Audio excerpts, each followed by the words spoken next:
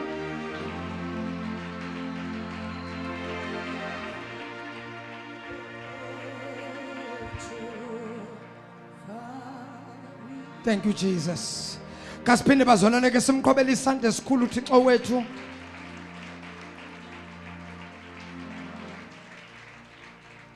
Andigqibanga intshumayelo yami. Sikomo ongcwele wathatha indawo yakhe. Kasiphinde bazalwane ke simqhobela isandla esikhulu. Siyabuya nangomso. Buyane nangomso ni invite nememe nabanye nibaxelele ukuba bakhona abotata umpostile egameni lenkosi. Qhubelani uyese isandla esikhulu bangcwele.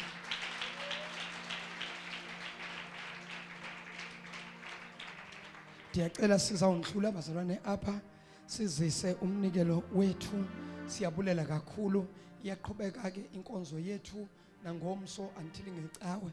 Ngecawe sobe sesibreaka ke ifast. La veke ezayo ke sizawuhlela isidlo senkosi sinilethele bangcwele njoba niphuma ku fasting sikhawuleze ukuthi siseve iholy communion.